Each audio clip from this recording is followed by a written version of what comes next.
Hello, welcome to my channel. My name is Lindsay and this is Waldorf Inspired Roots, where we share our Waldorf inspired homeschool journey and family adventures. Today I'll be doing a tutorial on how to tie-dye wool felt and how to make these adorable peg dolls. If you like this video, give it a thumbs up, subscribe, and say hello down in the comments.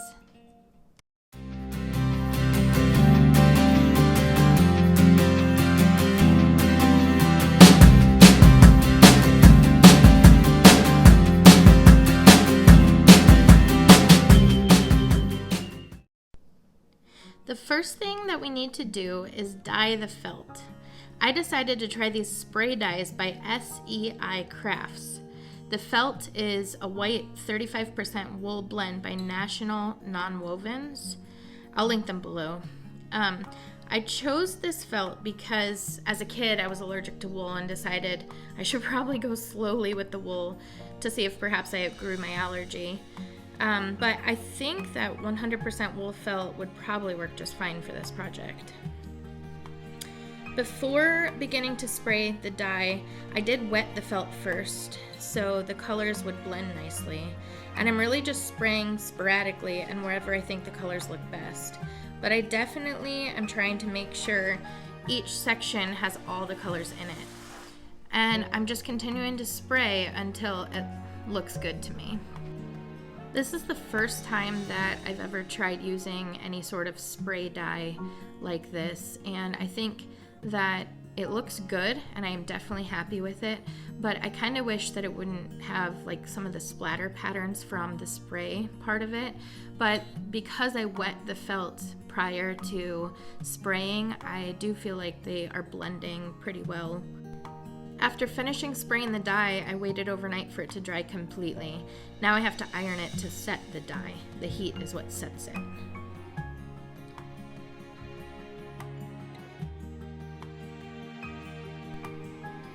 The next step is to trace the pattern on the back of the felt. And hopefully I'll be able to figure it out so I can attach the pattern in the comments below or in the description. I'm not really sure how to do that, but I will definitely try.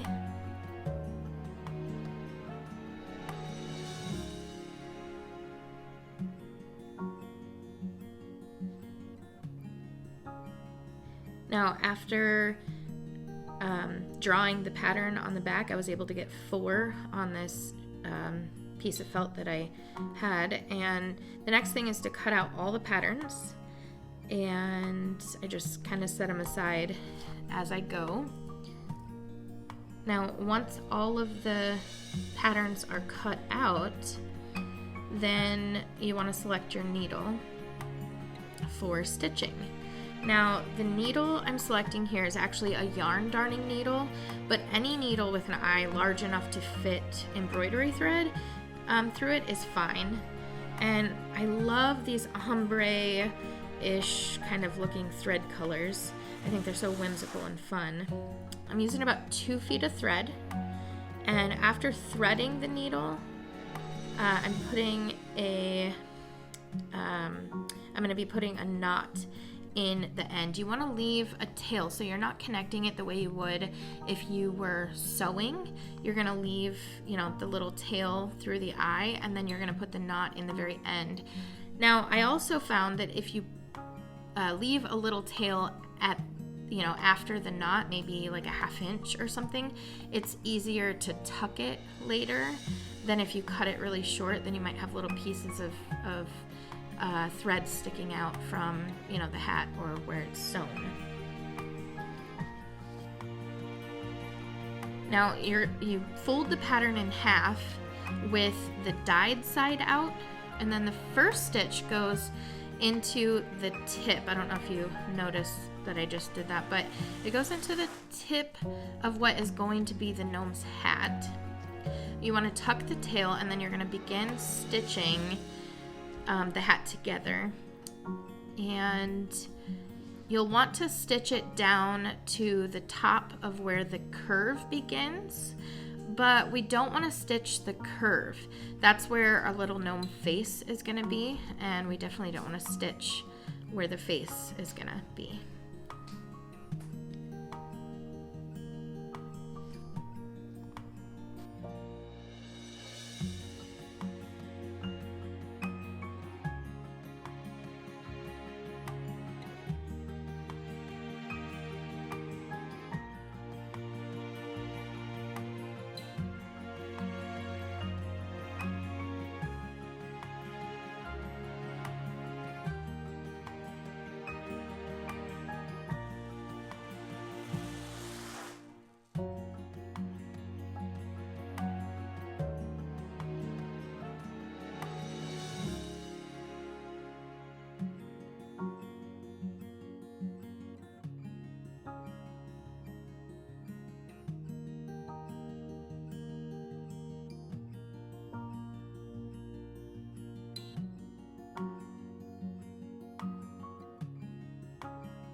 Once you reach the top of the curve, you can put your needle through the last stitch on the inner side and pull the thread through almost all the way, but thread through the loop to knot the thread.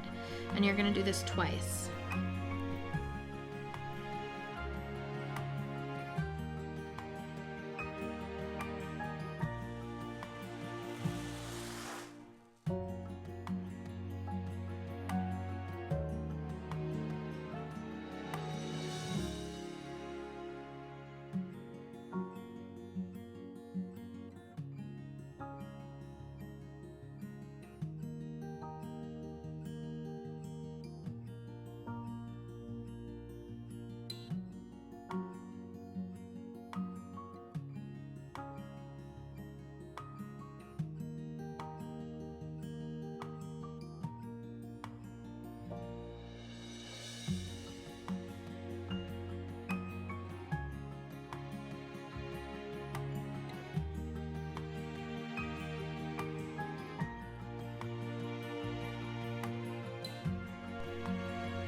Now, when you cut the thread, again, you want to leave a little tail so you can more easily tuck it later.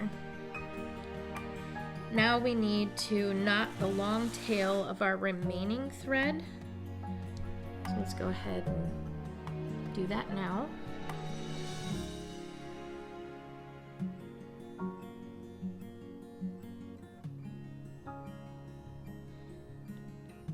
Now, we're going to begin stitching up the straight edge below the curve, and you'll continue all the way to the bottom of the piece.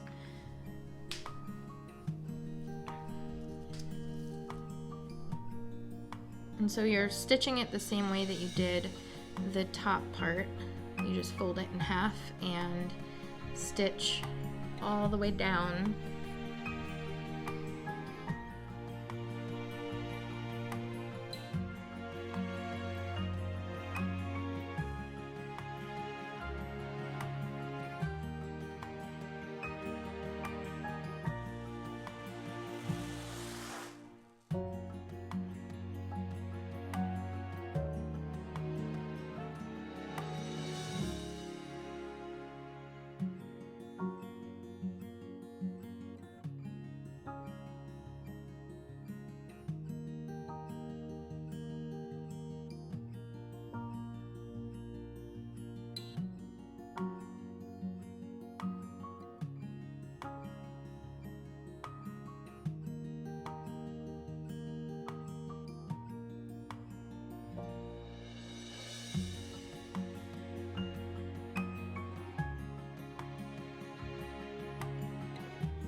When you reach the bottom, you'll want to knot it the same way that we did before.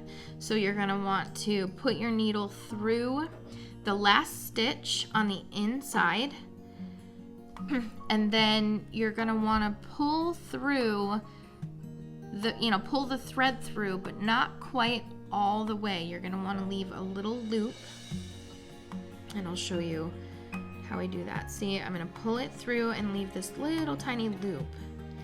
And then we'll put the needle through that loop and then pull tight, and that's how you make the knot, just like we did at the top part of this. And so you want to do that twice. So we're going to repeat that one more time. Pull almost all the way through, and then put your needle through the loop and then pull tight. So that secures your knot. Now, when we go to cut this, you want to remember to leave that little bit. It'll make it easier to tuck. 1/4 to 1/2 inch is all you really need. 1/4 inch is really fine. Now, the next thing we need to do is get out our glue gun. And it is best to use a low temperature glue gun and glue sticks because they're better suited for fabric than the high temperature options.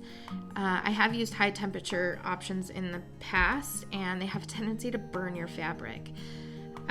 So we're going to insert the peg doll part way and then put hot glue on the inner edge of the hat section, and then we're going to gently push the doll into the hat so that it attaches. And I'm sorry, it's a little out of frame. There we go. And so I did use the needle just to kind of push things where they needed to be a little bit. And then now we need to glue the inner part of the bottom. So you're just going to put your glue gun in where the wood meets the fabric and just kind of go all the way around the rim or edge or whatever. And then you're just going to use your fingers to kind of tap it down. And this would be a good time to make sure that that little tail is tucked in. But again, it's a lot easier to tuck it when it's got a little length to it than if you cut it really short. It'll just want to stick out at the end.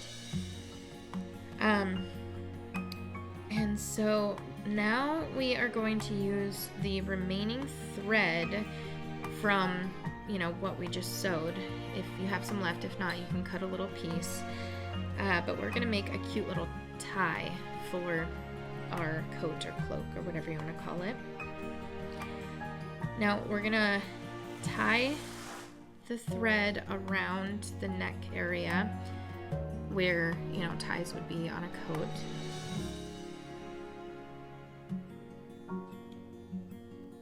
It is a little challenging to keep it cinched down because the felt fabric wants to kind of push it out again, but I found if you kind of hold it before you do that second knot, it does help a little bit. And then you just pull tight. And now after we tie the thread, we can add some beads to the ends. And as I went through the colors, I did notice that there is no green, and so it was a little disappointing since all the other peg dolls that I already did, I matched the beads to the thread, and so this was the one color I didn't have, so it was a little triggering, but I think these gray ones will be just fine.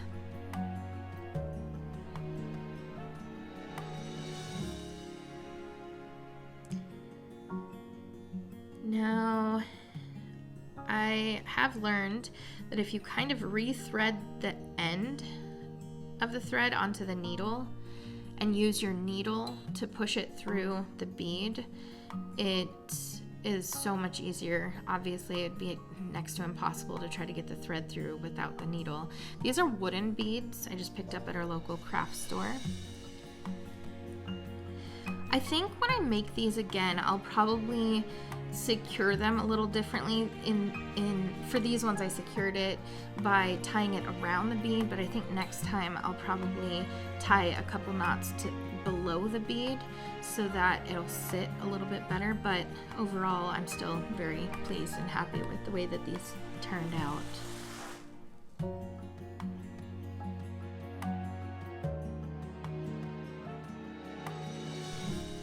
And there you have it. I think these peg doll gnomes turned out so darling, and I hope you have fun making these too. Thank you for watching, and please like, subscribe, share, and say hello in the comments.